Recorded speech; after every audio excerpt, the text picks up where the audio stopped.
أعوذ بالله من الشيطان الرجيم. بسم الله الرحمن الرحيم. ولقد آتينا موسى الكتاب من بعد ما أهلكنا القرون الأولى بصائر للناس وهدى ورحمة لعلهم يتذكرون. وما كنت بجانب الغربي إذ قضينا إلى موسى الأمر وما كنت من الشاهدين ولكننا أنشأنا قرونا فتطاول عليهم العمر وما كنت ثابيا في أهل مدين تتلو عليهم آياتنا ولكننا كنا مرسلين. وما كنت بجانب الطور إذ نادينا ولكن رحمة من ربك لتنذر قوما ما أتاهم من نذير من قبلك لعلهم يتذكرون. صدق اللہ العظیم. گزشتہ سبق میں ہم نے آپ حضرات کی خدمت میں جن آیتوں کا خلاصہ عرض کیا تھا ان میں یہ بات موجود تھی کہ اللہ تعالیٰ نے نبوت و ہدایت سے سرفراز فرما کر سیدنا موسیٰ علیہ السلام اور ہارون علیہ السلام کو فرعون اور اس کی قوم کی ہدایت اور رہنمائی کے لیے بھیجا تھا.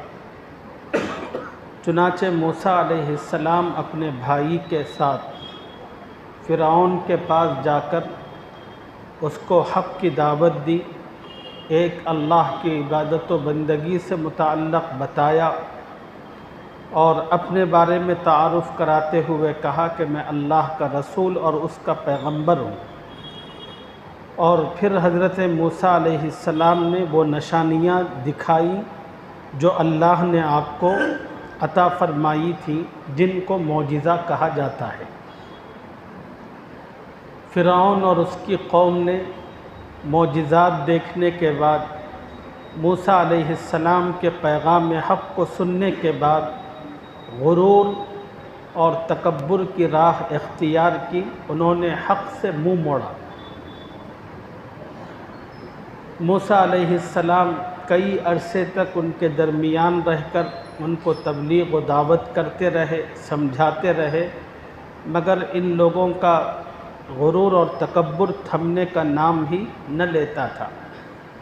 جب ان کے گناہوں کا گھڑا بھر چکا تو پھر اللہ کا عذاب فرعونیوں کی طرف متوجہ ہوا اور اللہ نے تمام کے تمام فرعونیوں کو سمندر میں غرق فرما دیا.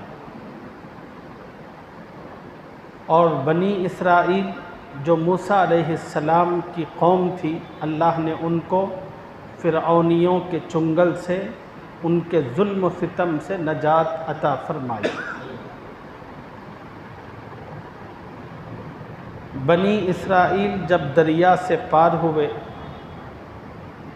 اور انہوں نے اپنی آنکھوں سے فرعون اور اس کی قوم کو مرتے ہوئے دیکھا تو ان کو بے انتہا تسلی اور اطمینان ہوا. اس لیے کہ جو لوگ جن پر حد سے زیادہ ظلم کرتے ہیں،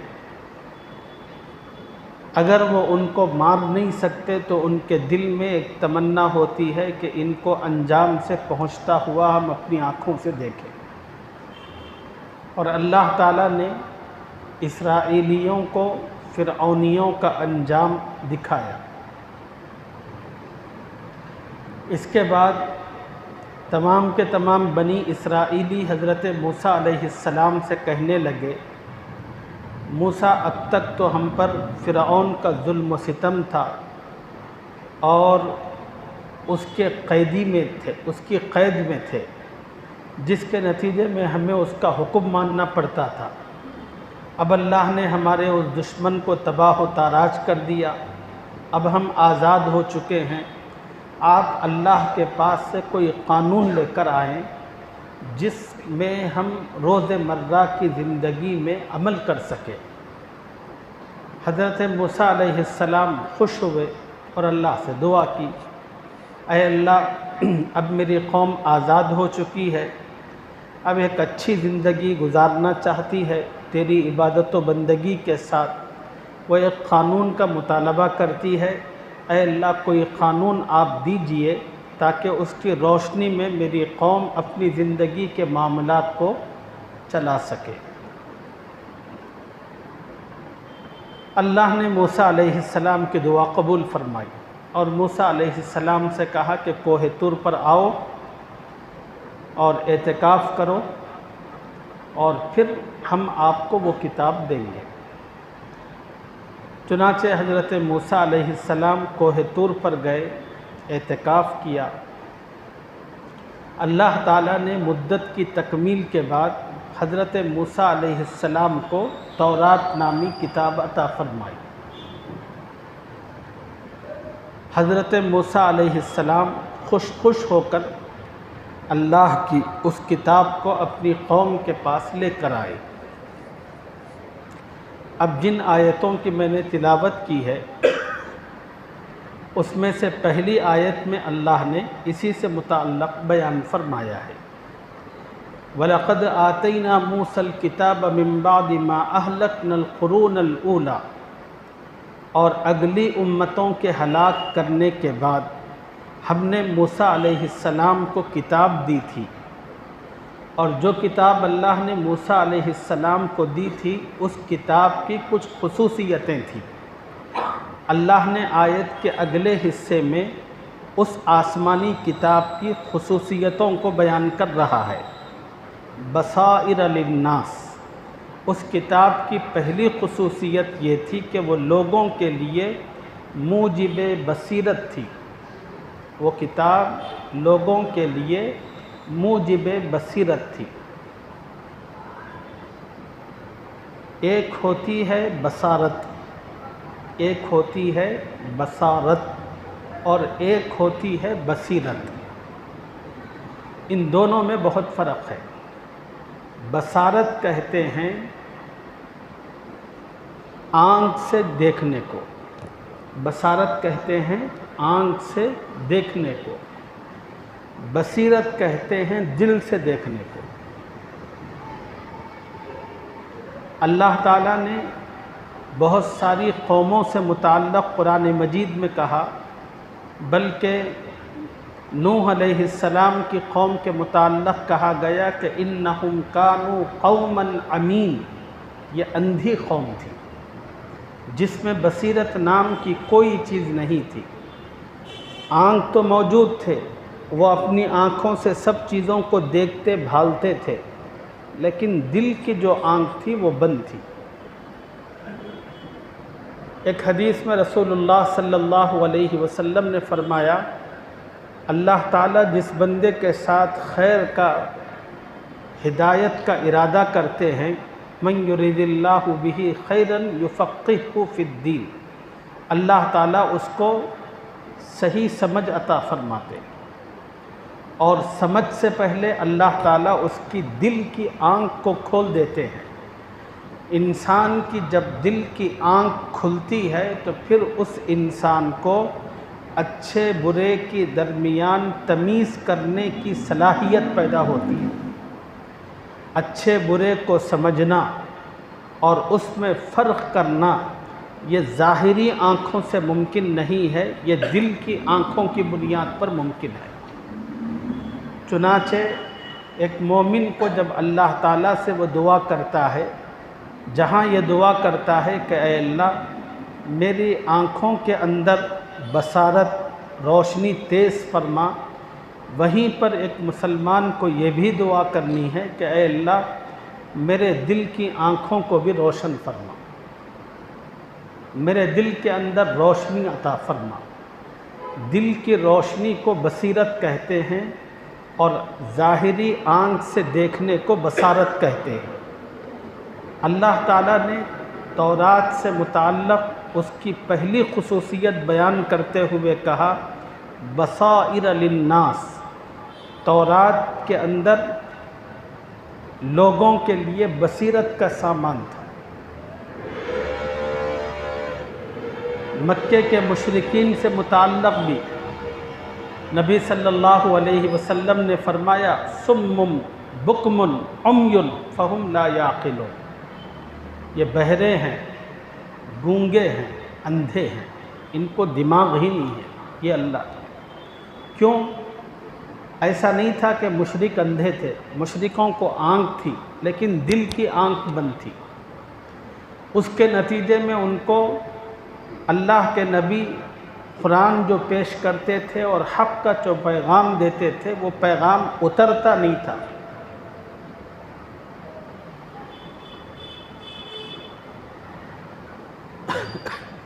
تورات نامی کتاب کی دوسری صفت بتائی گئی کہ وہ ہدن ہدایت ہے۔ جب انسان کے اندر بصیرت آتی ہے تو پھر اللہ تعالیٰ دوسرے نمبر پر اس بندے کو ہدایت عطا فرماتے ہیں۔ اور تورات نامی کتاب کی تیسری صفت یہ بیان کی گئی کہ ورحمتاً اور رحمت ہے۔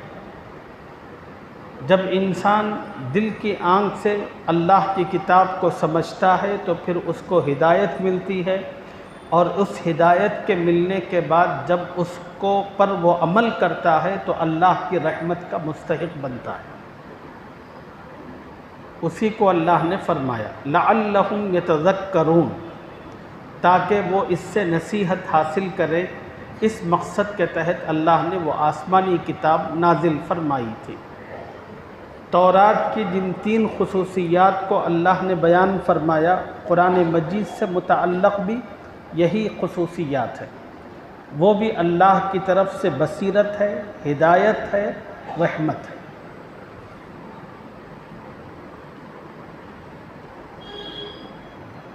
اگلی آیتوں میں اللہ تعالیٰ پھر حضرت موسیٰ علیہ السلام اور تورات ہی سے متعلق کچھ باتیں بیان کر رہے ہیں، لیکن درمیان میں خدا نے حضور اکرم صلی اللہ علیہ وسلم کی رسالت اور آپ کی پیغمبری کا تذکرہ فرمایا۔ اب سوال یہ ہے کہ درمیان میں اللہ نے حضور صلی اللہ علیہ وسلم کی رسالت و پیغمبری کا ذکر کیوں کیا؟ اس کی وجہ ہے، وجہ یہ ہے کہ حضرت موسیٰ علیہ السلام ہمارے نبی حضرت محمد صلی اللہ علیہ وسلم کی زندگی میں بہت ساری مماثلتیں موجود ہیں، بہت ساری قدریں مشترک ہیں، بہت سی ایسی چیزیں جو بالکل سیم ہیں ہمارے نبی صلی اللہ علیہ وسلم میں اور موسیٰ علیہ السلام میں۔ کچھ چیزوں کا میں ذکر کرتا ہوں۔ جس طرح حضرت موسیٰ علیہ السلام کو سخت ترین دشمن ملے، فرعون اور اس کے درباری اور قوم اور اس کے وزیروں کی شکل میں، اور موسیٰ علیہ السلام کو ان سے سخت ترین سابقہ رہا، ایسے ہی حضور صلی اللہ علیہ وسلم کو اپنی نبوت و رسالت کا اعلان کرنے کے بعد اسی طرح کے سخت ترین دشمنوں سے سامنا کرنا پڑا۔ رسول اللہ صلی اللہ علیہ وسلم نے ابو جہل کے بارے میں فرمایا کہ یہ میری امت کا فرعون ہے۔ ابو جہل فرعون سے کم نہیں تھا، اس سے بہت زیادہ تھا،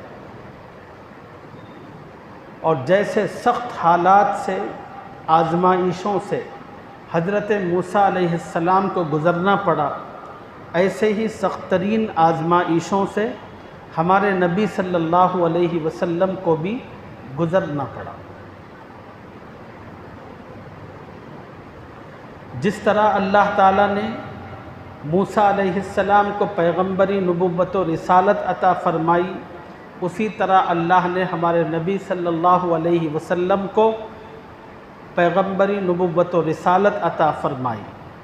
جس طرح اللہ نے موسیٰ علیہ السلام پر تورات نامی کتاب نازل فرمائی، اسی طرح اللہ نے ہمارے نبی صلی اللہ علیہ وسلم پر قرآن پاک کی شکل میں اپنی عظیم الشان کتاب نازل فرمائی۔ یہ چیزیں سیم ہیں۔ حضرت موسیٰ علیہ السلام اور ہمارے نبی صلی اللہ علیہ وسلم کی زندگی میں۔ اس لیے اللہ نے موسیٰ علیہ السلام کے واقعے کے درمیان میں ہمارے نبی صلی اللہ علیہ وسلم کی رسالت کا تذکرہ فرمایا۔ اب یہ جو رسالت کا تذکرہ یہاں ہے، اس کے ذریعے اللہ تعالیٰ بتانا کیا چاہتے ہیں؟ اللہ تعالیٰ اس تذکرے کے ذریعے دو باتوں کی نفی کرنا چاہتے ہیں۔ ایک یہ ہے کہ حضرت محمد صلی اللہ علیہ وسلم حاضر و ناظر نہیں ہے۔ دوسری چیز، حضور صلی اللہ علیہ وسلم عالم الغیب بھی نہیں ہے۔ یہ دو باتیں اللہ یہاں بتانا چاہتے ہیں، اور جو چیز ثابت کرنا چاہتے ہیں اللہ آپ کے مبارک تذکرے سے وہ یہ کہ آپ اللہ کے سچے برحق رسول ہیں۔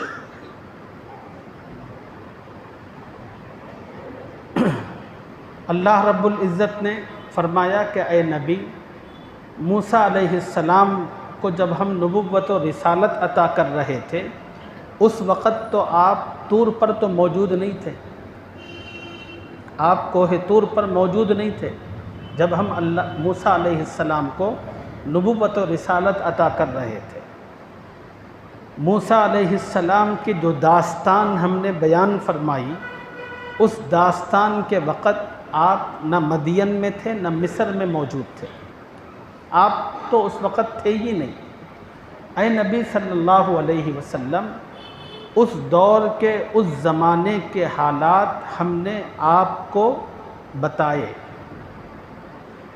اور آپ کسی استاد سے پڑھے بھی نہیں، اس لیے کہ ہمارے نبی صلی اللہ علیہ وسلم کی شان ہے کہ آپ امی ہیں۔ امی کا مطلب یہ ہوتا ہے کہ آپ کسی کے سامنے بیٹھ کر علم حاصل نہیں کیا تھا۔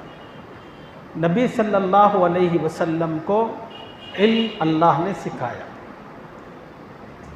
اللہ نے نبی علیہ السلام کی تربیت کی۔ دنیا کے اندر اللہ نے نبی علیہ السلام کا کسی کو استاذ نہیں بنایا۔ اگر کوئی استاذ ہوتا تو پھر ان کا مرتبہ نبی علیہ السلام سے زیادہ ہوتا، اس لیے کہ استاد کا مرتبہ شاگرد سے بہت بڑا ہوتا ہے۔ اللہ نے نبی صلی اللہ علیہ وسلم کو اس کائنات میں کسی کا شاگرد نہیں بنایا۔ اللہ نے اپنے نبی کی خود تربیت فرمائی، اور اپنے نبی کو خود تعلیم دی، اور اپنے نبی کو خدا نے خود سکھایا۔ اب جب ساری چیزیں جو ہمارے نبی کے پاس ہیں وہ اللہ کی بتائی ہوئی ہیں، اللہ کی سکھلائی ہوئی ہیں، جو بھی چیزیں، جو بھی علم وہ اللہ کا دیا ہوا، تو اللہ کا دیا ہوا ہر چیز، ہر علم آپ کے پاس ہے، تو پھر آپ عالم الغیب بھی نہیں ہیں۔ عالم الغیب کہتے کس کو ہیں؟ عالم الغیب کہتے ان کو ہیں جن کے پاس کسی واسطے کے بغیر ہر قسم کی معلومات ہو، واسطہ کوئی نہ ہو، بس ہر قسم کی معلومات ہو۔ آج سے 10,000 سال پہلے کیا ہوا تھا، اور 5,000 سال کے بعد کیا ہوگا، دنیا کے فلاں چپے میں کیا، یہ بغیر کسی واسطے کے ڈائریکٹ جس کو علم ہو جائے اس کو عالم الغیب کہتے ہیں۔ اور یہ شان صرف اللہ کی ہے، یہ شان صرف اللہ کی ہے۔ اور اللہ نے اس آیت مبارکہ میں دو چیزوں کی نفی فرمائی۔ اے میرے محبوب، آپ حاضر و ناظر بھی نہیں ہیں، آپ عالم الغیب بھی نہیں ہیں۔ حاضر و ناظر اللہ کی ذات، جو ہر دور میں، ہر زمانے میں، ہر علاقے میں، ہر مقام پر موجود تھی، اس لیے کہ اللہ لا الہ الا هو الحی القیوم، اللہ تعالی حی ہے، قیوم ہے۔ حی کہتے ہیں اس ذات اقدس کو، اس ذات مبارکہ کو جو خود سے قائم ہو، اپنے قائم ہونے میں کسی کا محتاج نہ ہو۔ اللہ تعالیٰ خود سے ہیں، اور قیوم کہتے ہیں اس ذات اقدس کو جو سب کو تھاما ہوا ہے، سب کو پکڑا ہوا ہے۔ دنیا کے تمام انسان اپنے وجود اور اپنی بقا میں اللہ کے محتاج، اور اللہ اپنے وجود اور بقا میں کسی کے محتاج نہیں، ایسی ذات کو حی کہتے ہیں۔ اللہ خود سے قائم ہے، اور اللہ تعالیٰ نے اسی کا اور خوبصورت طریقے پر تذکرہ سورۃ الاخلاص میں فرمایا ہے۔ قل هو اللہ احد، اے محمد صلی اللہ علیہ وسلم آپ کہہ دیجئے کہ اللہ ایک ہے۔ اللہ الصمد، اللہ بے نیاز ہے، اللہ کسی کا محتاج نہیں ہے۔ لم یلد ولم یولد، اللہ کسی سے پیدا نہیں ہوا اور نہ کوئی اللہ سے پیدا ہوا، یعنی اللہ کا نہ کوئی باپ ہے نہ اللہ کا کوئی بیٹا ہے۔ کیا مطلب ہے اس کا؟ اس کا مطلب یہ ہے کہ اللہ تعالیٰ خود اپنی شان سے موجود ہے، اللہ اپنے وجود میں کسی کے محتاج نہیں ہے، لیکن دنیا میں جتنے انسان ہیں وہ اپنے وجود میں محتاج ہیں، اور وہ محتاج کس کے ہیں؟ اللہ کے ہیں۔ تو قرآن کی اس آیت مبارکہ میں انہی باتوں کو سمجھایا جا رہا ہے، نبی علیہ السلام کی نبوت و رسالت کے ضمن میں۔ ترجمہ دیکھیے، وَمَا كُنْتَ بِجَانِبِ الْغَرْبِيِّ إِذْ قَضَيْنَا إِلَى مُوسَى الْأَمْرَ وَمَا كُنْتَ مِنَ الشَّاهِدِينَ۔ اے محمد صلی اللہ علیہ وسلم، آپ کوہ طور کی مغرب کی جانب موجود نہ تھے جب کہ ہم نے موسیٰ علیہ السلام کے پاس حکم بھیجا تھا۔ وَمَا كُنْتَ مِنَ الشَّاهِدِينَ، اور نہ آپ اس واقعے کے دیکھنے والوں میں تھے۔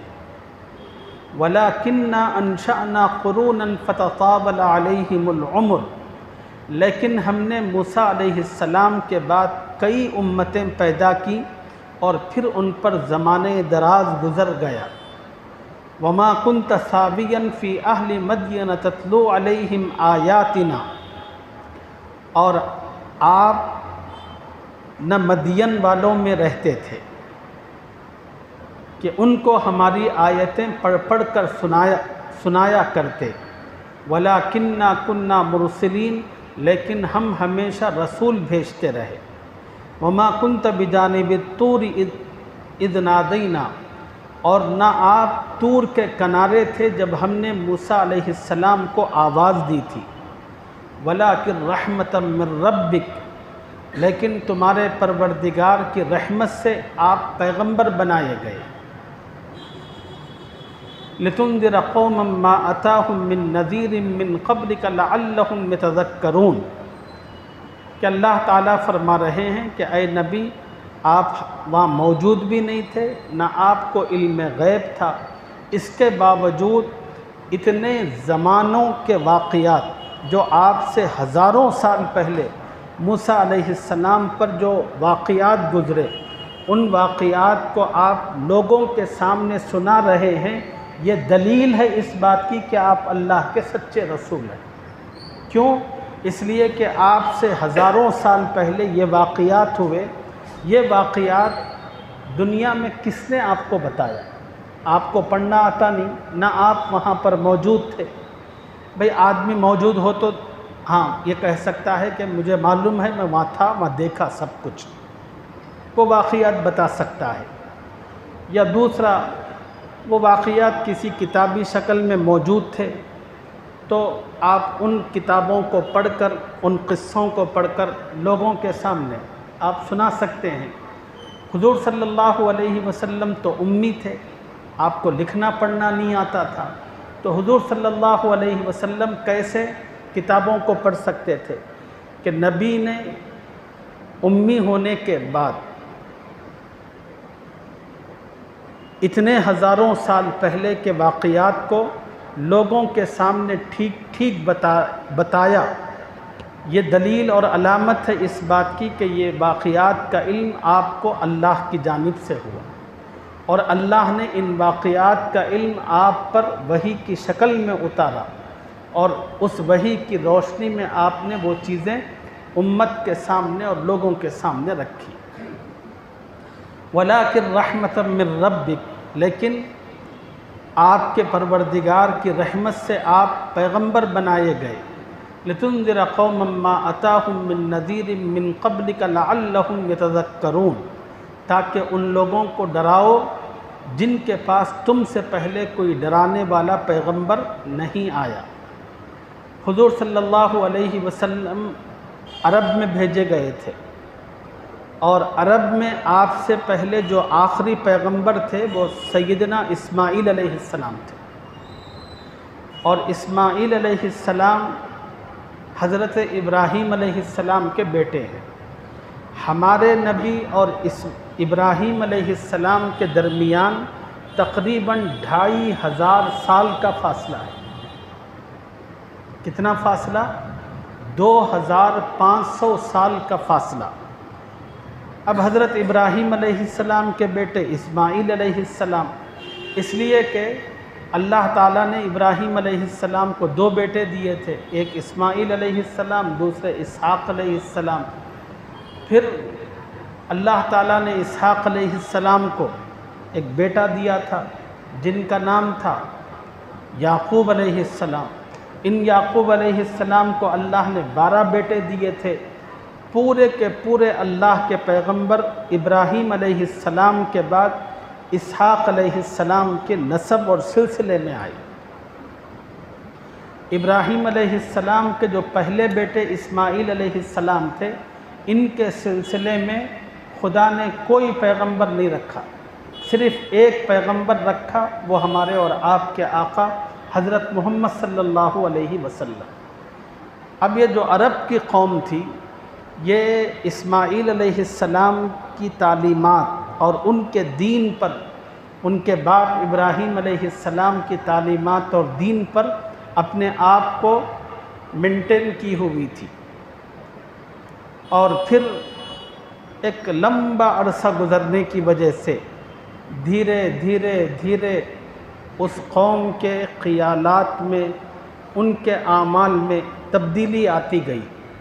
حضور صلی اللہ علیہ وسلم کے سلسلے میں ایک ملتے ہیں قصی بن کلاب، وہ حضور صلی اللہ علیہ وسلم سے 500 سال پہلے ہیں۔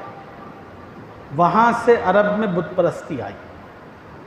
اب بت پرستی، توہم پرستی، اب جیسے جیسے وقت گزرتا گیا اس میں مزید اضافہ ہوتا رہا۔